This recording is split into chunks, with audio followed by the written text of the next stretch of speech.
Hi, my name is Toby, and this is my guest. Hello. What is your name? Okay, so my name is Winnie Anglin Kelly. I am a realtor, and the name of my brokerage that I work with is Bennett Realty Solutions. Okay.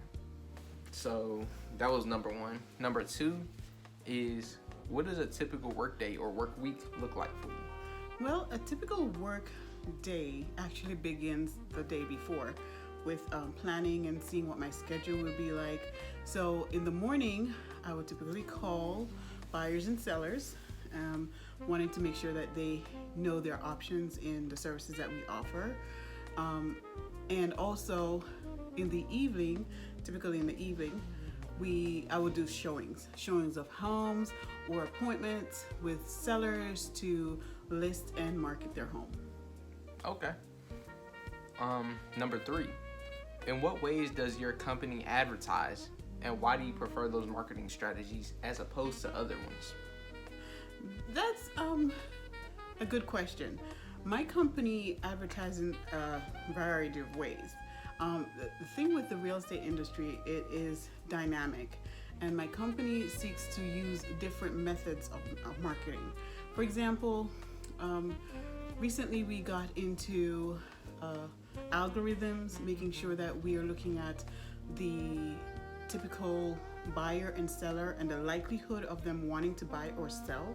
And the algorithms that they use with computers, I'm not quite sure I know how it works and the intent of it, but I don't know how to program or anything like that. But what they do is questionnaires. They have questionnaires that a typical buyer would answer, and based on those questions, they would predict the likelihood of that person purchasing in a certain number of days or weeks or months. The same thing with sellers. We ask questions, look at their behaviors online, and then determine and predict the likelihood of them selling their home within a certain number of days, weeks, or months. Okay. So that's just one way. That's just one way. And of course, social media. We use social media. We use mailing of postcards and letters. We do phone calls. We do word of mouth. We do T-shirts, cups. Things like that. We definitely try to make sure we use multiple ways of advertising and reaching the clients. Okay, so that was actually my next question. So number four is, for social media marketing, which platforms does your company prefer and why? I'm not sure if there's a preference. We just want to make sure we're touching all bases in terms of reaching the client. So whichever one is the most popular at the time and it's bringing in the numbers. As I said before, we do look at algorithms and numbers and statistics to see which platform actually reaches the most number of customers, potential clients. For example, at one point, Facebook was the platform that they used on a extensive basis. But now Instagram is another one that is currently being used that I know of. For example, Reels, that's an addition to Instagram. Yeah. So they want to reach the clients that way because many people are, especially the millennials, right, coming up, they're making the money. Yeah. So we want to make sure we're reaching them in a timely fashion and something that they are more likely to visit. So would you have a preference? Would I have a preference? I would say I kind of prefer Instagram. However, why not use both? Yeah. The way how my Instagram and Facebook is set up, and Twitter, I mean, you have LinkedIn, there's so many, is that I have a platform and it actually feeds out any marketing material to all the social media platforms at the same time. So it's not like you're just using one and then you're forgetting the others. You are using the same advertisement and it feeds out to all the different platforms at the same time. That's nice. So number 5, How did your company determine your target market? Our target market, where a buyer is concerned, they must be ready, willing, and able. And I've mentioned before algorithms being used to determine the predictability of a client intention of purchasing. For sellers, the same thing. Of course, they must have certain criteria that you want them to meet, whether it's number of years of ownership of a property, equity in a property, or lack thereof. You want to look at whether or not they're empty nesters, or if they're moving into what you call an elderly care facility. If it's a person who sadly passed away and it's on the probate, you want to make sure these are different areas that they seek to collect information and then predict the next course of action. Okay. So, number 6, what are the messages, ideas, and or branding that you are trying to get across into your target market with your advertising? Oh, that we are here. We are here to provide real estate services.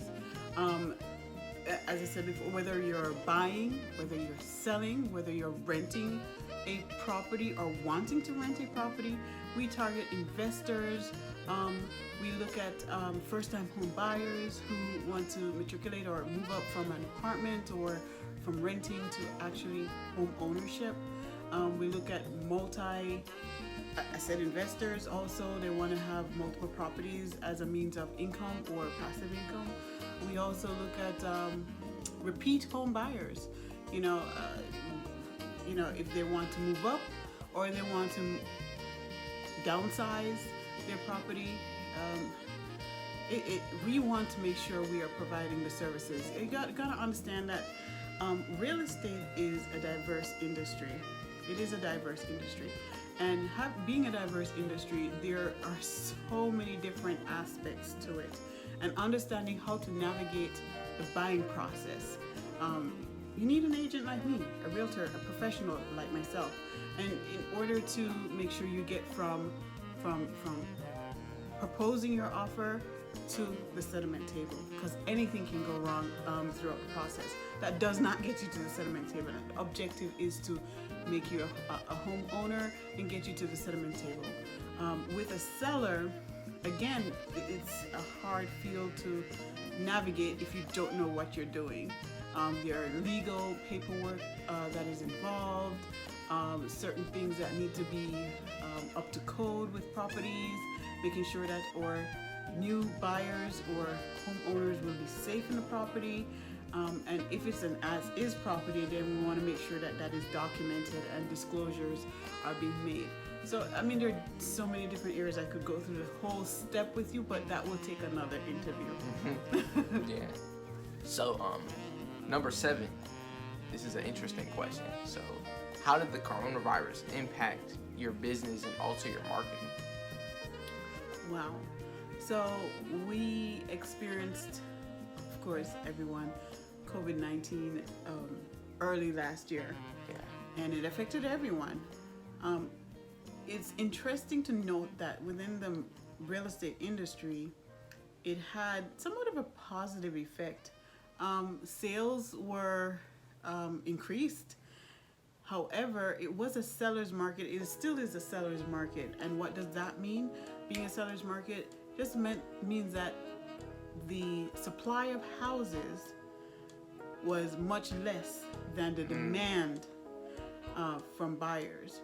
So there were less houses on the market, but more buyers on the market wanting the same house. So the price and the competition was intense with each home. You had multiple buyers, and because you had multiple buyers, the seller, of course, was looking for the buyer that gave him or her the most money in his or her pocket, right? So, as I said before, the competition was intense. People were offering, or still are offering, $10,000, $15,000, $20,000, $30,000 above list price. So just imagine the seller is saying, okay, fine, my house is in demand, and they did not stay on the market very long. With that being said, with the limited amount of houses on the property on the market, buyers were constantly trying to find the next and best deal, but in the frame of mind that they need to take the one that's available as soon as possible.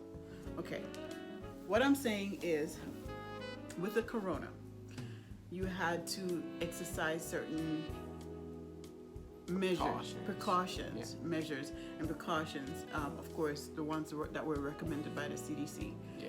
And we had to be careful how we entered properties and how we met people. So our business kind of shifted, not a lot, but a little bit online, in terms of, instead of having face-to-face meetings with our buyers and sellers, mostly buyers, we would have the initial meeting with our buyers online. And I used Zoom a lot. So I had my buyers consultations online via Zoom. So that really, it was interesting. It was kind of beneficial for both parties. But of course, obviously, you want to make sure that you're meeting your clients when it's time to show. Another way how it influenced our market was that we had virtual showings.